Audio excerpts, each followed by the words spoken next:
understand. Okay. Welcome everyone. I'm so excited today because I am interviewing Kaitlin Holland.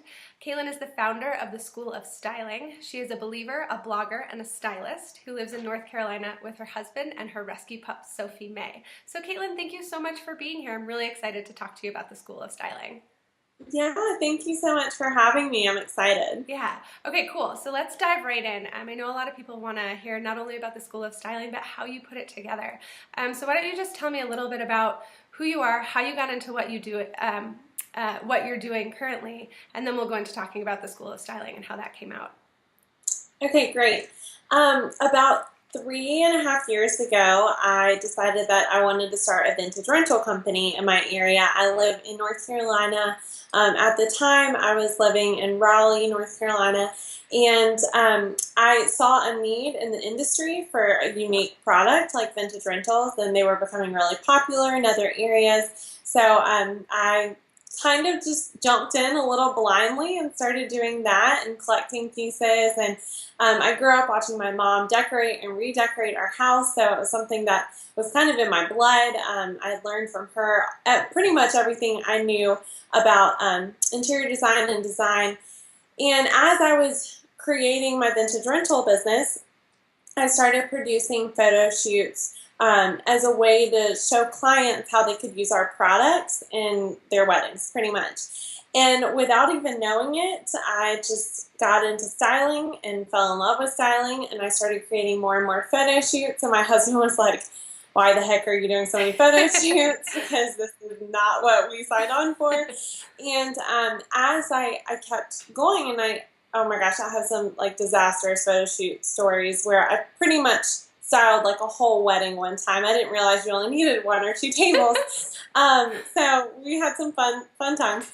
But as I was going along, I started using my vintage rentals less and less, and realized that the rental business wasn't exactly where my heart was, but I wanted to pursue styling. So I started booking clients, getting more jobs, specifically in the wedding industry. And after about pretty much a summer of doing weddings, I realized weddings weren't really for me, and started just working more in the editorial world, producing content, which is still what I do. So I still do some styling on the side along with the School of Styling workshop. Awesome. That's so exciting. And I love that piece of your story where you're like, I started this business with the intent of like doing vintage rentals, and then I started a new business with the intention of doing weddings, and now here I am. And it's so encouraging and inspiring, especially because so many of the people out there that are watching this are entrepreneurs, and sometimes we start with the best of intentions, and we just get moved on a different path. So tell me about the School of Styling and how, well, I guess first of all, what it is, and also how it got started. Yeah, so the School of Styling, it is a workshop, began solely as just a workshop, a 3-day hands-on workshop intensive for creative business, specifically women, although, we're not exclusive to women. But I started with this idea because it was actually a year ago in very similar conditions. Right now it's snowing here, and I was snowed in. It was before I was getting married, so I was still in Raleigh, snowed in.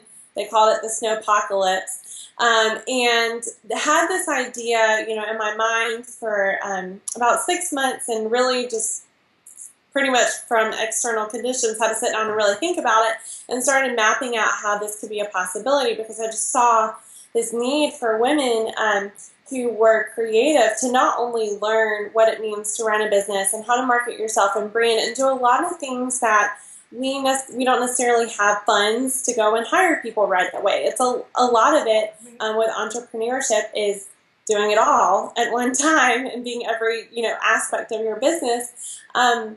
So that component, and then also as creative women, we like to work with our hands. We like to make things and build things and create things. So I wanted there to be a really strong emphasis on the hands-on. And it's something that I wasn't seeing being done in the industry. I felt like there was this need for it.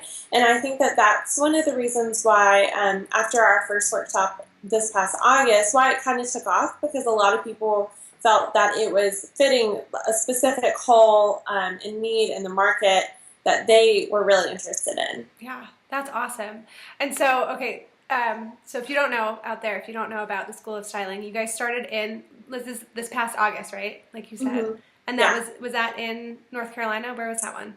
Yes, so the first workshop was in Raleigh, and it took place in August, and then we just finished up our second workshop 2 weeks ago in Austin, and then we'll have our third and our fourth this year. And how did you grow so quick? How is it like, I'm going to do this workshop, and then all of a sudden it was like, oh my gosh, we're going national.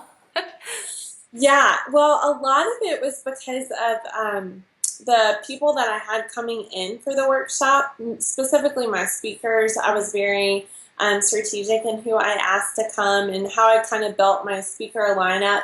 And then from there, after the August one, I polled our Instagram followers, and it's like still my most commented Instagram post ever or something. We like over 90 people, maybe more, I don't know, comment and just say where they wanted to see the School of Styling go next. So it was cool because I was seeing very regionally where the interest was. And for a lot of people, the investment itself is enough, and they might not be able to travel on top of that or pay for a hotel. So I wanted to try to make it as accessible to as many people as possible, which is why I decided to kind of work regionally. We were on the East Coast, we went to Texas, and we're going out the West Coast. So, awesome. Yeah. Okay, so last year at this time when you were snowed in, and you're sitting down to like plan all your content, or even just like write a sales page, or I don't even know how you would kind of start to conceive. But when you started planning for this, what were some of the things that you did before you launched the course or the workshop? Was it like, okay, I have to write down the takeaways, I have to get some speakers on board? Like, I guess what was your process before putting it out there in the world? Yeah, so I had all these ideas, and for me, if it's just in my head, then it's not real. I have to put it on paper, and so I just started kind of brain dumping everything and just writing all my thoughts, and the idea of doing floral design and tabletop design, and then how would those, how do we make the whole workshop flow? And I just filled up pretty much a whole notebook of just ideas on how. What kind of content do I think is really crucial, really important, and that the industry is missing or lacking?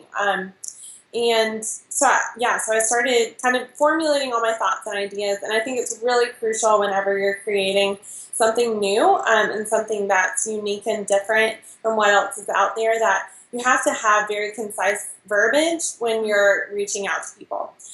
So I worked for a while on, just kind of formulating content on what would I even say to speakers that I'm reaching out to, this like crazy girl from North Carolina who, owned a vintage rental business, is now doing weddings, is now doing this. So how do I like portray my thoughts and my ideas to them in a way that excites them and really just, shows off the brand and what I see it being. So I worked a long time just getting that verbiage right. And then once I did that, I started reaching out to speakers. Were these people that you knew? Was this like you knew them on Instagram and you were going to send them an email, or? Yep, pretty much. Like I followed all of them for a while and knew their work. And, you always take a risk though when you reach out to speakers, because you don't know what people are really like. I mean, you see them through their Instagram and like, oh, they're great, and they maybe have had speaking or teaching experience before, and their work is beautiful, but will they be a good fit? So I started emailing just these people, and as people responded, we set up phone calls. And I'll never forget, I had my first phone call with Kaitlin Fleming, and I was so nervous. Like, oh my gosh, so nervous, because Kaitlin she's wonderful. She runs a great blog and interior design business, and she's been doing it for years. And but what was so encouraging was when we were on the phone, towards the end of it, she was like, I think that this is something that is very needed. And I think what you're doing is great. Your vision is very strong. And that's why I say it's really good to have a solid vision when you're going in. You don't want anybody else to be confused about it. So you can't be confused about it either. You have to know what you're doing. So yeah, it was terrifying, but it paid off. Yeah, most good things are terrifying. Yes, it's true. It's true. Cool. So when you started thinking about the School of Styling and where it would be location-wise, did you only have plans to do it kind of locally? Is that and I guess part two, was that because you knew that you had people in North Carolina that you could probably pitch to, or maybe have a community? How did you know, I guess, that it would maybe not sell out, but it would be popular? Yeah, so I wanted to start in Raleigh because, like you said, I had a lot of contacts there already. I'd worked with a lot of vendors in the area through weddings. So, like the venue that we held it at, the Miriam Wynn House, Jody, who owns that, is a good friend of mine. So I kind of, it made sense for me with the first one just because you don't know what's going to be financially feasible. So I wanted to kind of keep it as low risk as possible, which for a live event isn't super low risk. But so I wanted to keep it local. And then I also knew that I had built up through my vintage rental company and the styling a pretty good following of people, more or less on the East Coast in this area. And then with that, bringing in speakers who are from California, Chicago, South Carolina, some other areas, we also had exposure that way too. And like I said, after, the first workshop, I had no scheduled future workshops. I honestly hadn't thought past that August one, which when I got done, everybody was emailing me saying, where are you going next? Where are you going next? And it was kind of just this mad scramble to figure out, okay, where are we going next? So we announced the Austin one, and then that one sold out, and now we're in the process of selling tickets for our Charleston and LA one for this year. So yeah, that's so amazing. Clearly something really needed, obviously, if it was something that, just meant to be like this local event, and then all of a sudden it's all over the country. That's really awesome. Yeah, it's been very, very exciting. And with the Austin event, I learned a lot about traveling and hosting a huge event. I was the lady with 7 bags at the airport by myself in a rental car. So I've learned a whole lot about how to travel and hold an event well and things like that. That's a really good point. Okay, let's talk about that. So when you, so I'm assuming you're the host and you're also the organizer. So how do you balance those two duties? Kind of being, I always envision hosting an event or having an event like a dinner party. But then people come in, let's say, and you're like making an appetizer or something, and people come in and you want to get them, a glass of wine or something, but you also have to make your appetizer. So you're just running all over. So I guess maybe explain kind of how you balanced those two things. Yeah, no, that's a great analogy. So with my first one, I didn't have any help really. So I was trying to be the host and also trying to run the behind the scenes. And I realized, and it went fine. I had a few girls there who were just kind of assisting and, some of the little stuff. And it went fine, but I realized that what I want my role and what I really love to do and thrive off of is the interaction and really getting to invest in the attendees and the speakers, because I think it's my job to take care of them and to take care of the speakers well so that they can invest in the attendees well. It's kind of a trickle-down effect. So I made the best decision of, no, I'm not going to say my life, but of my business up until this point, hiring somebody who is just wonderful. She does weddings and events. Her name's Jessica Rourke. She lives in South Carolina and spoke at the first workshop, and will be speaking in Charleston, but has basically been my right-hand lady for Austin and also will be for LA. So she manages the behind the scenes. She's running the rest of our assistants, and I get to really focus on, I do all the planning, and I love that part, but when I'm there, I want to be there and not worried about if the caterer showed up and things like that. So I get to do what I love. It kind of relieves me of those responsibilities. Awesome.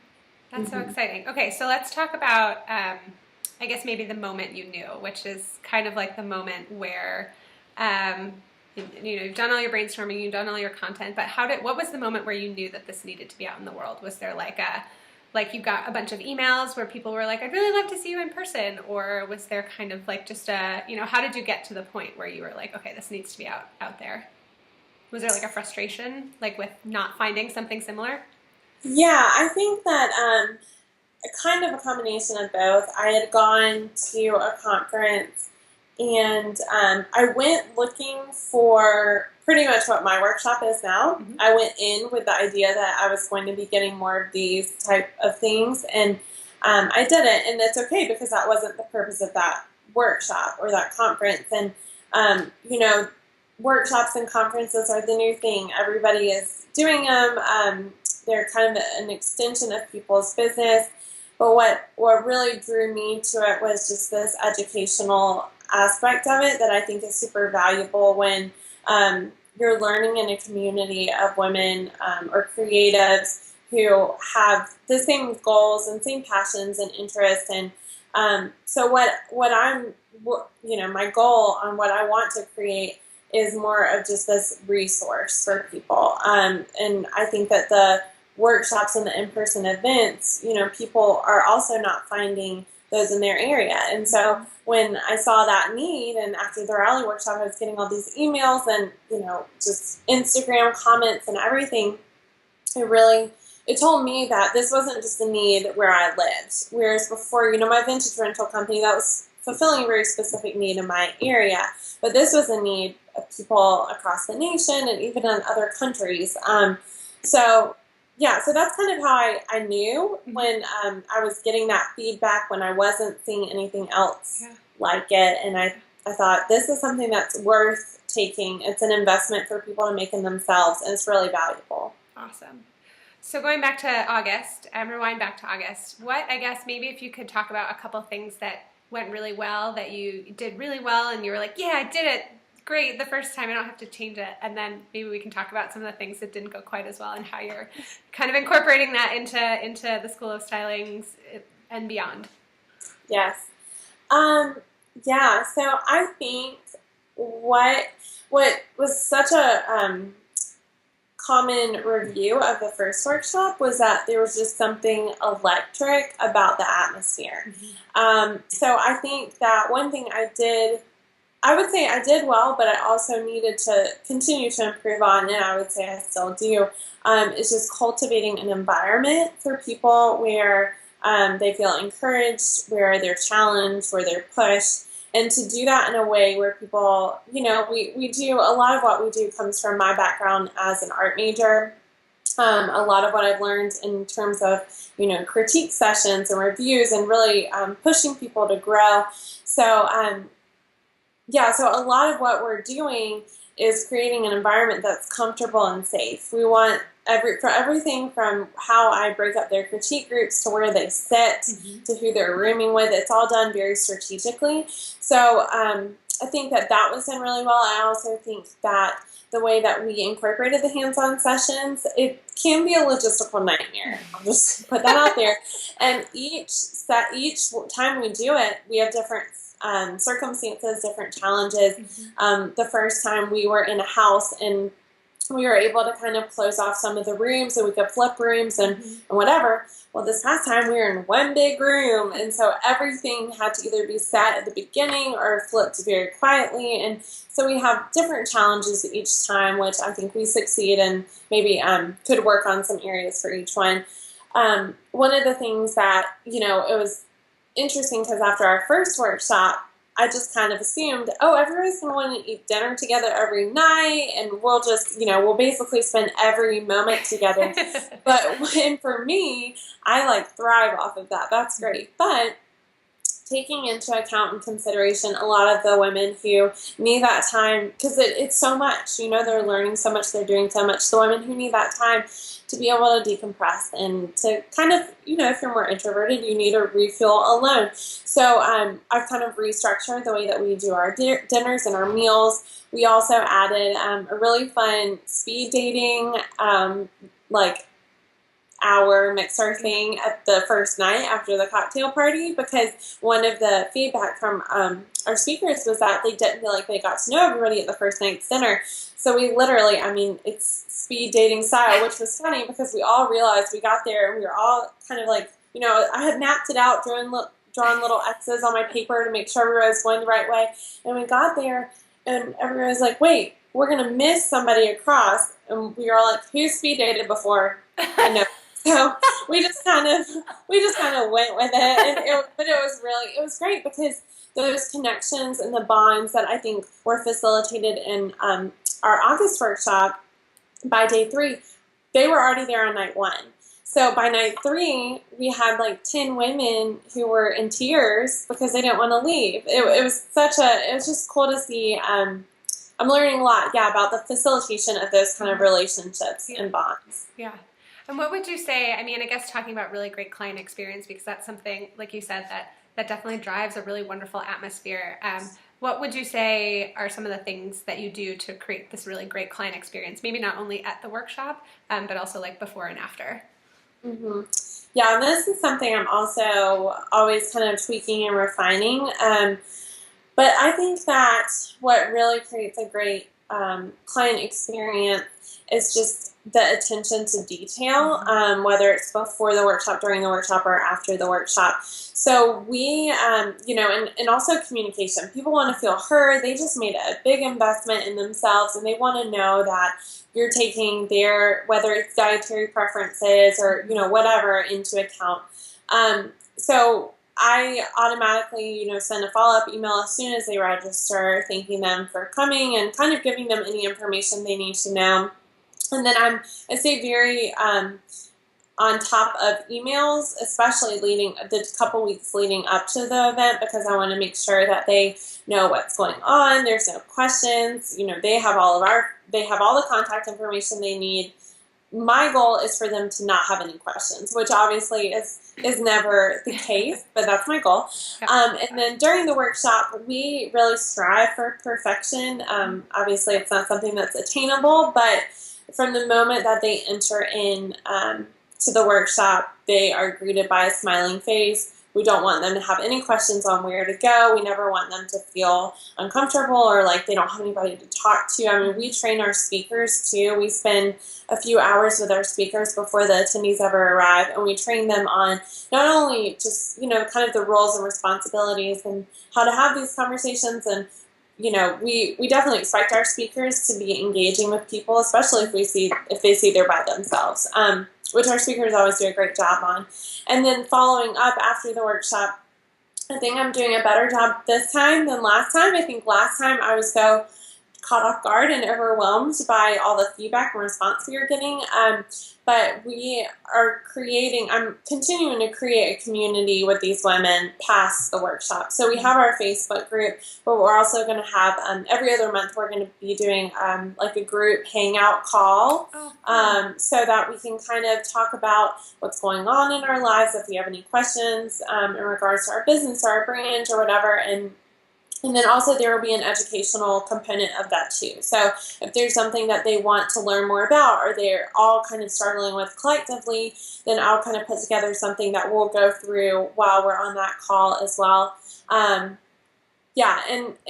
we've also tossed around the idea of doing some sort of reunion, which honestly I think that the attendees they're gonna plan it, which is awesome to me. That they, towards the end of the workshop, they were like, we need a Facebook group, and we need this, and we need this, because they were craving that continual community after the fact. And then I really encourage the accountability partners, having them partner up with somebody, just so what they learn there, they can actually take and put into place and put into action. So that, in a way, is me facilitating that experience for them, because I'm not necessarily the one who's calling to check in, but I'm facilitating their relationships, which then enable them to do that. Awesome. That's it's such a great testament to kind of the community that you've created, that people are like willing to take the initiative to like, we're going to plan our event. Yeah, I had one girl pull me aside and she's like, okay, so I just want to make sure that we're doing a Facebook group and that, we can have a reunion and all this. And it was like, of course. I mean, and that's why, we were sitting at the dinner and this whole group of women were just standing around in tears, crying because they didn't want to leave. And I was talking to one of the speakers and I was like, in a way I'm not a part of that because I'm the one facilitating it. But the fact that that's happening, like, that's what I want. I might not be the one building all of the super strong relationships, but that's okay because that's not my job. My job is to be the one who's facilitating that, which was really successful this past event, I feel. Okay, so how many attendees did you have in August? We had 16. Wow. And so are you growing in size, or are you keeping it small? What's your growth plan, if you have one? Yeah, so the venue that we used in August really could only hold 16, so I'm really glad more people just signed up. That was like such a blessing. And then this past workshop, we had 27, so we're capping at 30. Okay. And then it's kind of, each one's different. We had the ladies staying in condos this past time, so we had some limitations on how many people could actually, stay in our housing versus just purchasing a ticket.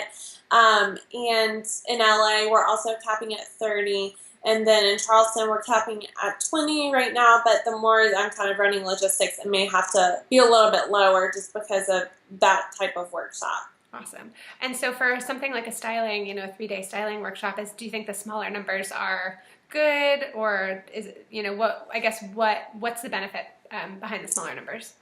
Yeah. So, I was we had a few speakers who were at our August workshop, and then we're at the one a couple weeks ago about numbers. We were talking about numbers, and because, we had about 10 more people the second time, and there's definitely pros and cons to both.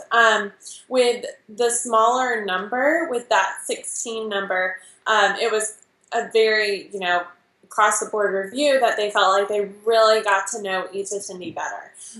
That there was no, person they couldn't put a name to, that they knew all the attendees very, very well. And so that's a great pro for having a smaller number. When we added, it was just 10 people, but with our added 10 people, we did have more speakers. That might have been part of it, but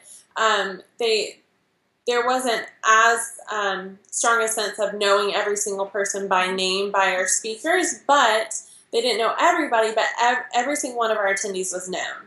So while not every single speaker maybe had a relationship with every single attendee had a relationship with at least one speaker. So there's that. And then also just the environment of having more girls was really fun. And I think that it gave people more opportunities to connect with people who were like them. And yeah, it just gave us... it just felt like there was a little bit more energy with the larger number.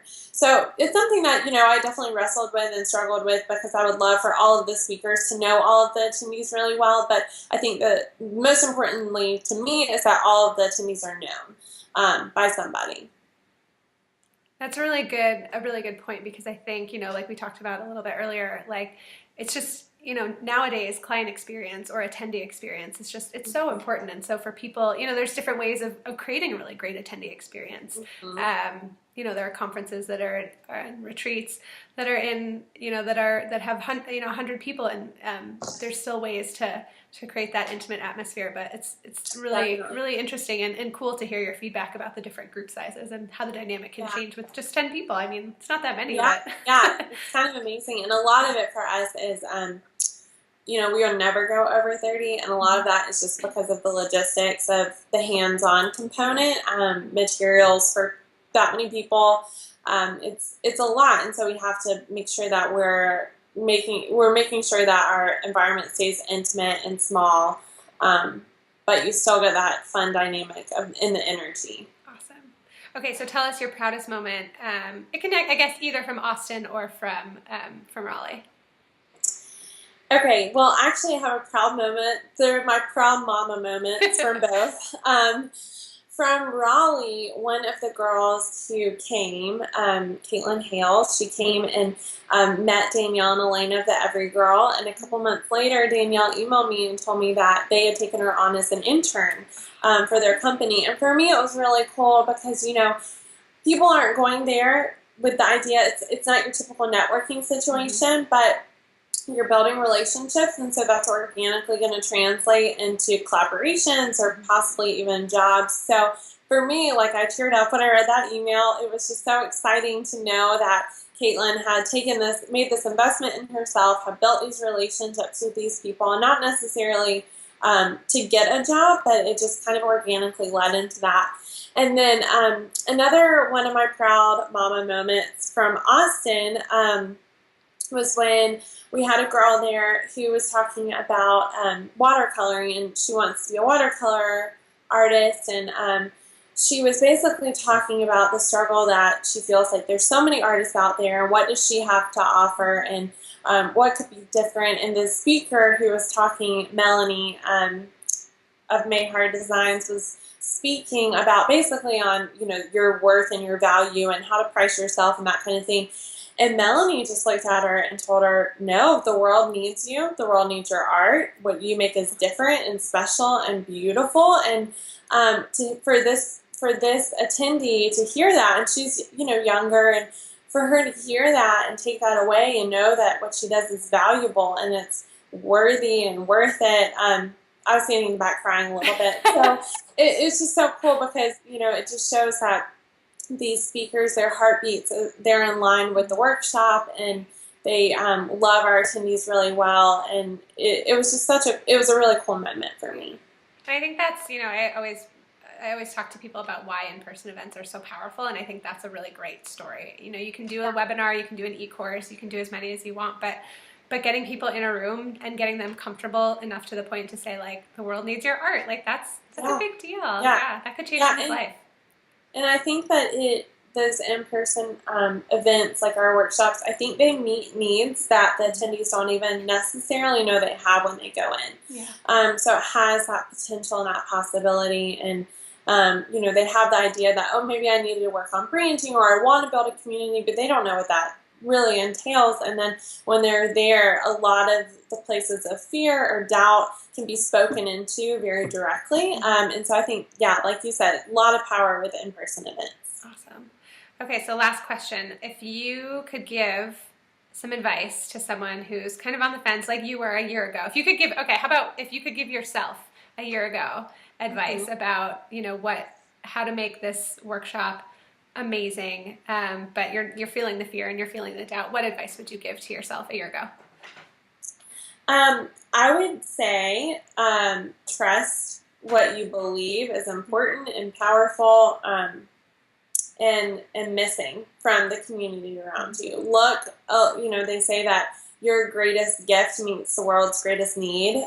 And that's where a lot of power and beauty is found. And I think that with the workshops, the same is true. If what you're doing is true to who you are and true to your heart's passions and desires, just trust that. Trust yourself. Know that what you do, whether, I thought the same thing when I started my vintage rental company, and now look where I am now. Well, some could say, okay, well, you failed at the vintage rental company, which, I did, I guess, because I'm not doing it anymore. But that's okay, because it's a process and it's always evolving. And that's, as artists and creatives, that's what happens. We evolve and we change, and our work evolves and changes. But the thing is, it's always evolving and changing closer and closer to who we are. So don't look at what other people are doing. Don't be intimidated by what other people are doing, because your voice and your perspective on it is different and unique, and the world needs that. Awesome. I would also say keep really good books and make sure you're keeping track of your finances because it's very helpful to be able to look back on past events and say, okay, this is how much we've spent here. And for workshops, in-person events, it's always changing. But then to really just be able to look and analyze that and make smart decisions moving forward. Yeah, that is a really good point, because events can totally get away from you. It's like, okay, here's my budget. Oh, but these things are pretty. Let's get these too. Yes. My husband's always joking, give me that budget and I'll slash and dash it. And I'm like, but I want to have all the best stuff, But it is really helpful and just a good business practice. Totally. Awesome. Well, thank you so much for answering all our questions and being here. And I'm really so excited to see how everything goes in LA and in Charleston and beyond for the School of Styling. Thank you so much for having me. Awesome.